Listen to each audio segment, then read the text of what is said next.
Coming up on the Sports Desk, the Bishop Montgomery boys hoop team defines the phrase next level. You'll see why the top team in the state just keeps getting better. We'll check in with the North and South boys teams as well.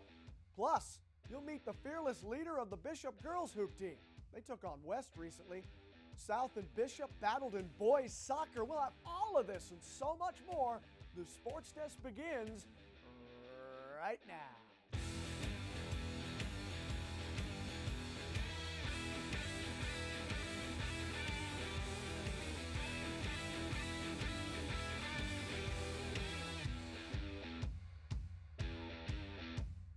Welcome everyone to the only sports show designed with the Torrance sports fan in mind. You can call us The Desk. You have our permission. Thanks so much for stopping by, and before we talk about that unstoppable force known as Bishop, we encourage you to use the force and connect with us on social media. Yep, that was a Star Wars reference. Don't forget to show us some love on Facebook, Twitter, and Instagram. By all means, share your videos, photos, and your ideas for future stories. You tag us, and we'll tag you. It's safe to say that some things in life are just brutally obvious. For example, ice is always cold, the sun will always provide heat, and the Bishop Montgomery boys basketball team is always better than the team they're currently playing against. Period. It's just that simple. Whether it's injuries, lineup changes, there's no excuses. They just win. The Knights are ranked #1 in the state, 4th in the country, and they haven't played a game yet with all of their starters. What are they going to do when they're actually healthy? Bishop played their first 2 home games recently, and we begin with the Knights entertaining Van Nuys in the first round of the Spot Up SoCal Classic. First home game of the season midway through the first quarter. It's only a 1-point game, not anymore. Off the Tyree Winborn miss coming up right here. Check this out. Bishop senior David Singleton grabs the board and goes coast to coast for the jam. David's grandparents and parents like it. Knights like it too. They're on top by 3 at this point. 3 minutes to go in the first quarter. Van Nuys hanging around. They're only down 2, but this is where Bishop put the foot on the gas. Fletcher Tynan, the baby soft dunk, 2 of his 13 points. Knights led 26-15 after the first quarter and 46-27 at the half. Second half, more of the same, and that's because Josh Vasquez simply went off. He hits from Treyland, Treyland, Treyland, Treyland. Dude was in the zone from beyond the arc. The Knights junior point guard dropped 21 points. Then David Singleton just goes and slams the door on Van Nuys. He led all scorers with 31 points. Bishop wins their home opener 94-46. After the game, David, Josh, and Coach shared their thoughts on the double. When we first started the game, I was a little nervous. First game jitters, a home game. As I started playing, I got used to it, and I said to myself, I just need to play basketball. So I started finding guys, finding my open shots. My mindset is just the ball on the rim. I'm gonna get it up there, try to shoot with the same form of shot in practice. When I see him go in, then the basket seems to get bigger. I didn't think we defended very well the first half at all. Thought it was one of our worst defensive efforts of the year. I thought second half we defended pretty well. Offensively, we were fine. I was really happy with the ball movement. I thought that was really good. But then I thought as we picked it up defensively, we started playing better. The very next night, Bishop was back at home playing host to Coronado High School of Henderson, Nevada. UCLA men's basketball head coach Steve Alford was in the house. You can bet your bottom dollar he was there to see this guy, Bishop senior guard and UCLA commit David Singleton III, and he didn't disappoint. Check this out. Singleton in the corner. The trace is in your face. Knights up 2 in the first quarter. Wouldn't last, though. Eric Alston. That is fancy. And just like that, it's a tie game, people. No need to panic, though. Have no fear. Singleton is here. The blow-by and the monster jam. D. Singh dropped a game-high 35 points in this bad boy. Coach Alford likes that. Knights led 27-12 at the end of the first. And then it's who else? Josh Vasquez doing what else? Hitting a 3. Vasquez was 6 of 8 from downtown. He finished with 26 points and 7 steals. Knights were up 53-29 at the half. And then Fletcher Tynan with 2 of his 17. Bishop wins easily, 103-67. Of course, everyone else on the team could shoot, but I think my strength, let alone, is getting to the rim. Our game plan was to draw the defense and then kick out for open threes or get high percentage layups or get to the free throw line. We knew that there's zone and man coverage. We could break it down, so that was our emphasis. We don't have a 6'10", 6'9" guy to throw it into the post, so you got to get penetration some way. You just can't shoot threes, so we have to use the dribble. The Knights improved their unblemished record to 14-0, and if you're keeping score, and I know you are, the Knights won the Spot Up Classic for the 4th consecutive year. David Singleton was named MVP. Bishop Montgomery hosted the first 2 rounds of this year's tourney. Ernest Baskerville, the tournament's director, explains why he chose the Torrance location. Well, Bishop Montgomery has won our tournament the last 3 years, and I thought at some point they should be able to be a host so they can have 2 extra home games and have the opportunity to play in their home floor and to give their fans a chance to see them up in person. What I love about Bishop Montgomery basketball, and Coach Doug Mitchell does an amazing job of creating a team environment. It's all about we, not about me, and I love their defensive brand. They grind it out. When you have a new coach and a new system, you have to expect some growing pains, right? And so far, it's been a rough season for the Saxons of North High, but they're learning the importance of TTP, as in trust the process. Saxons back at home recently, entertaining La Cañada, trying to avoid losing 2 straight. Good crowd on hand for this one. North led 31-28 at the half. La Cañada Spartans opened the 3rd quarter on an 11-0 run. Patrick Panucci, the big fella, largely responsible. He dropped a game-high 26. Spartans led by 6. Saxons answer. Keith Turner in the corner, 3. 3's the magic number. He had 12 on the night. The comeback is on. Calais Bishop drives, hooping some harm. He finished with a team-high 24. Saxons trail by only 2 at the end of 3. 4th quarter, Spartans open with another run, this time a 10-0 run. And then with less than 6 to go, it's Zach Freehan, the other big fella. He gives the Spartans a 9-point lead. Saxons kept chipping away, though. Watch Kyle Baba making some pivot foot magic right here. He lets it go and gets it to go. 2 of his 18. North fought hard, but they fell short in this one. La Cañada wins 65-58. We had to take more pride in our defense. I think that throughout the game, we trusted our shooters. We trusted our guys that got us to the point to compete in the end of the game, and at the end, we weren't able to get stops. Honestly, I think I got to work on all parts of my game, but if I had to work on one, I think probably my defense, on-ball defense. Just go to practice, execute what we do, make sure we run the offense, get on defense, got to work on boxing out, but we're going to work hard and make sure you come back better and stronger. Where's the love, man? That's what Anthony Godinez is saying right now. The South High point guard has been playing with a chip on his shoulder lately because some people have been ignoring his skills. Anthony and his Spartans had lost 3 of their last 5 heading into their recent home game with La Quinta, and that's where SportsDesk reporter Danny Miskell picks up our story. AJ, this game was pretty much already won within the first quarter. The Spartans established a solid 8-0 run by playing great defense, and that ultimately led to tonight's victory. Very beginning of the first quarter, South's up by 2. Anthony Quintero brings the rock up for La Quinta, but then check out Jun Sato with this steal, and he goes all the way to the 10 for the easy deuce. And there's more where that came from. Senior Anthony Godinez drives the nice floater. This was a part of that significant 8-0 run during the first quarter. Spartans up by 10 after the first. Second quarter action, watch this ball movement here. Jordan Fajardo passes it to Caleb Carlin, who fires it all the way to the corner where Aaron Lee knocks down the 3, giving the Spartans a 20-point lead. Fajardo up again, showing off this nice crossover, passes it to Nick Bjorklund. He kicks it out to Christian, who lays it in.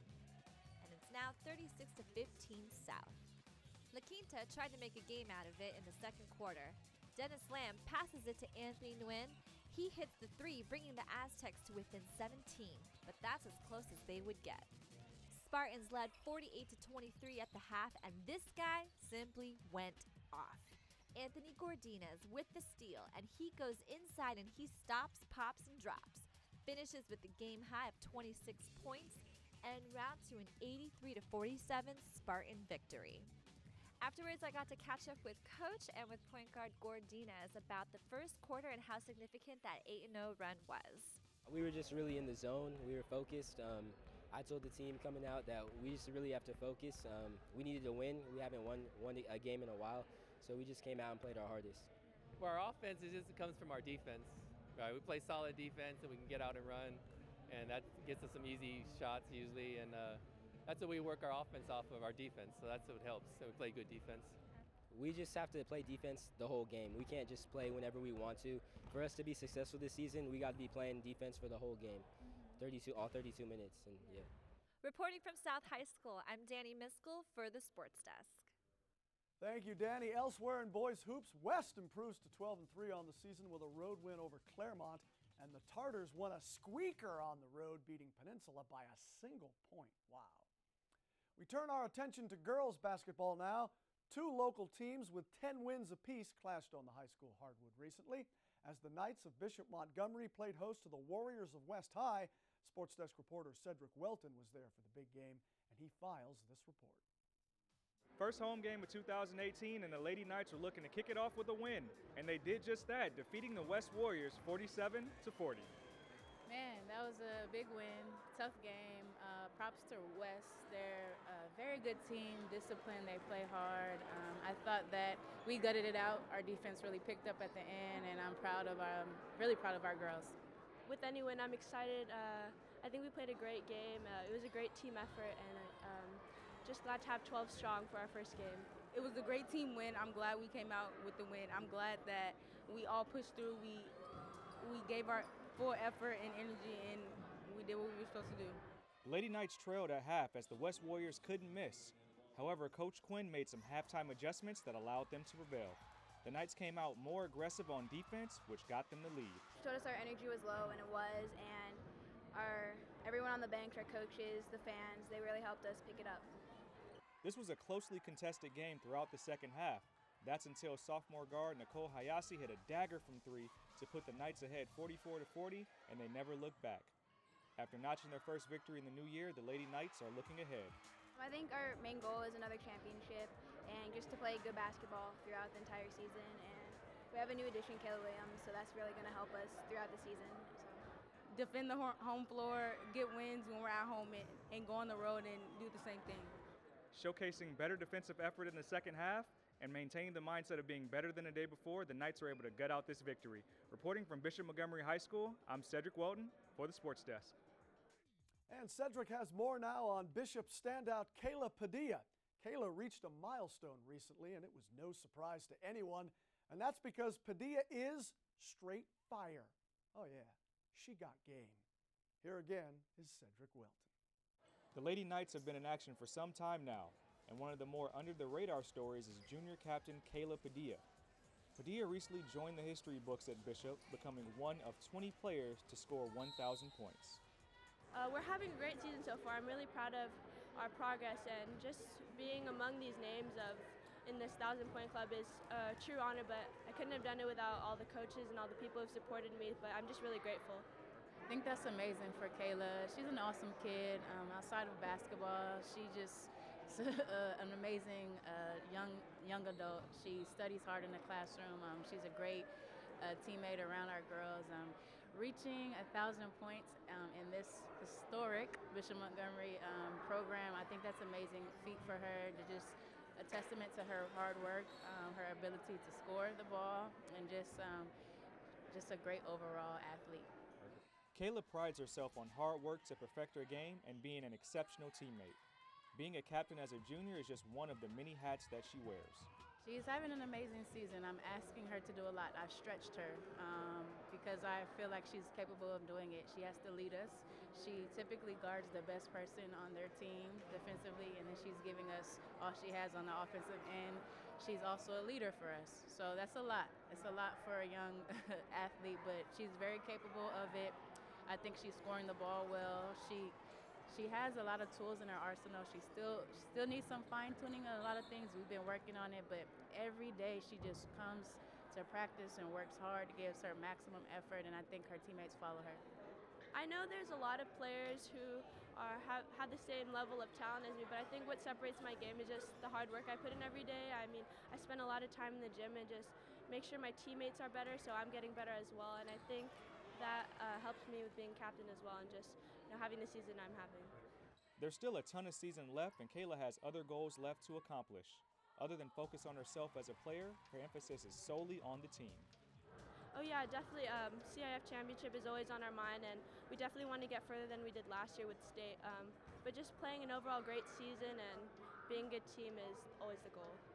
With Kayla being in just her junior season, she has plenty of time to add to her already stellar legacy. Reporting from Bishop Montgomery High School, I'm Cedric Welton for the Sports Desk. Elsewhere in girls hoops, South improves to 8-7 with their recent home victory over Duarte, and Torrance is now 7-6 thanks to an easy win at home against La Quinta. All right, college hoops now. Just when everyone thought El Camino was going to get blown out, the Warriors had other ideas. Down by more than 30 in the second half to West Hill's Coalinga, Elko mounted one heck of a comeback. I hope you fastened your seatbelt, kids, because you're going to need it. The Falcons of West Hill Coalinga opened this game on fire. So many easy layups, like this one right here from Winder Joseph, 2 of his 25 points.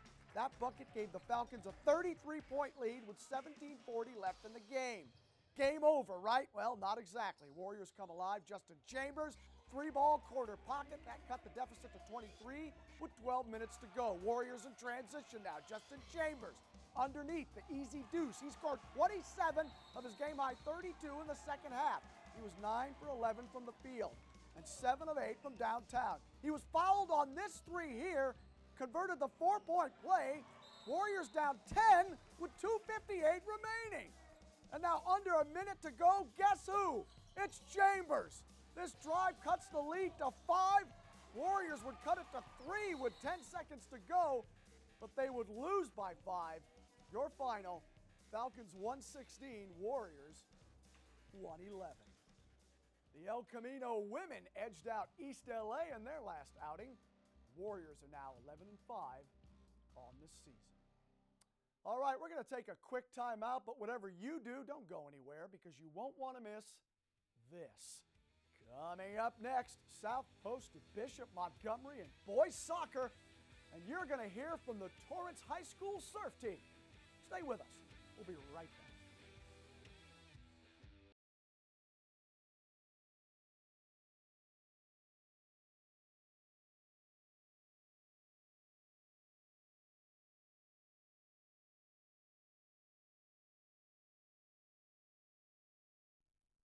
Welcome back, everyone. Remember to follow us on social media, Twitter, Instagram, Facebook. Share your story ideas, post your photos and videos.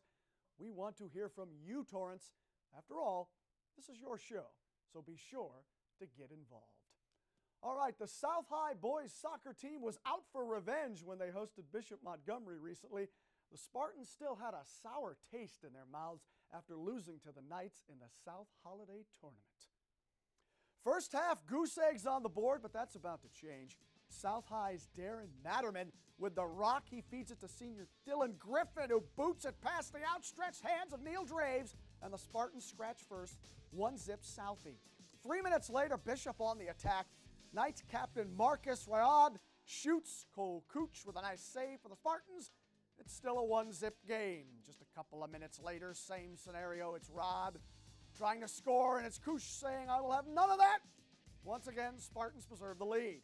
And if you like saves, check this out. Matterman trying to score again for South, but Draves with a diving save for Bishop. And these youngsters are posting to social media using the hashtag the SportsDesk TV or K9 Corner. That show's kind of popular too. South would take a 1-0 lead into the second half. Ernesto Claudio in goal for South. Penalty kick for Bishop. Marcus Rod goes top shelf where Grandma dusts the knickknacks. And just like that, we're tied and playing a game of Uno. End of the game now. South High's Mason Briggs, one last shot to win. Are you kidding me? Draves with a sprawling save. This one ends in a 1-1 tie. After the game, Dylan Griffin said South had some difficulty in one particular area.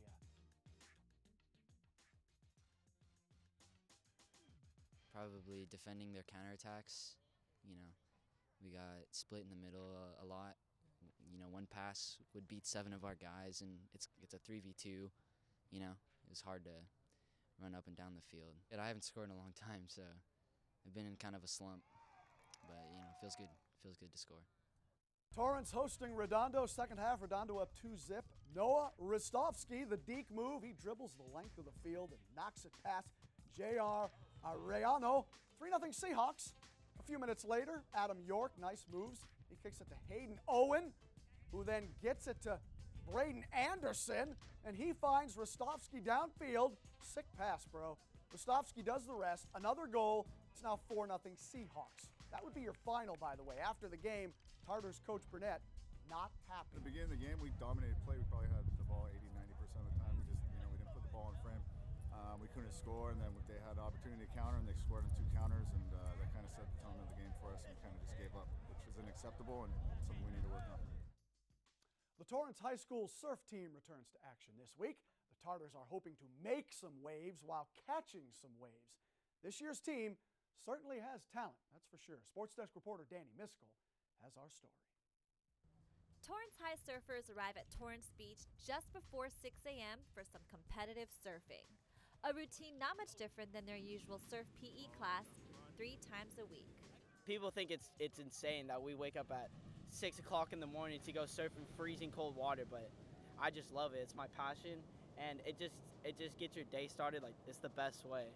We get to be here on a school day during school, and we have a PE class, which I get to surf. It's a real refreshing way to start your day, and you catch some good waves, it can't go wrong. A board, a wetsuit, and some waves are all these thrill seekers need. No human opponent required. Bringing someone along is ideal for companionship, but it doesn't usually foster a competitive attitude. Competition's an interesting concept because why should we be judged for this? It's America, and America's all about who's best. The red guy's gonna rip it up out there too. Get on me. All right. There's people who are aggressive surfers, there's people that are looser surfers, and it just gives you a whole different variety of surfing. I'm still growing as a surfer and improving, so that's why comps are great. You get to see all the different styles. This exposure to different styles is a way for the surfers to develop beyond what they usually experience in PE class. Although they lost this competition against San Pedro High, every surf session is an experience gained. It's not like, oh, I need to go out there and win. It's like, I just want to do it just for me, just to better myself and better our team also. Competitions are kind of a way for me to see where I am compared to other girl surfers because there's not a lot of us, so it's kind of nice to feel like there's kind of a community of us when you get to surf with other girls. And for some standout surfers, there's even a possibility of attracting sponsorships from winning these competitions. While any surfer would be stoked to get hooked up with boards and wetsuits, their love of surfing always comes first. I just hope it gets better, and I can't really, know for a fact if anything's going to happen for me, but I know I just want to surf no matter what. Torrance High's next competition is up against combo team Northwest and Bishop. Reporting from Torrance Beach, I'm Danny Miskell with the Sports Desk. Hang 10, Danny. Many thanks. And speaking of Torrance High School, congratulations to senior wrestler Tony DaCosta. Tony won the heavyweight division at the Tournament of Champions, which took place at Cerritos College. As of right now, Tony is ranked 5th in the state. Not too shabby. All right, we're going to take another quick timeout, so don't move a muscle, though. Still to come on the Sports Desk. These kids here are learning so much more than just a game of basketball. We'll explain right after the break. Stay with us.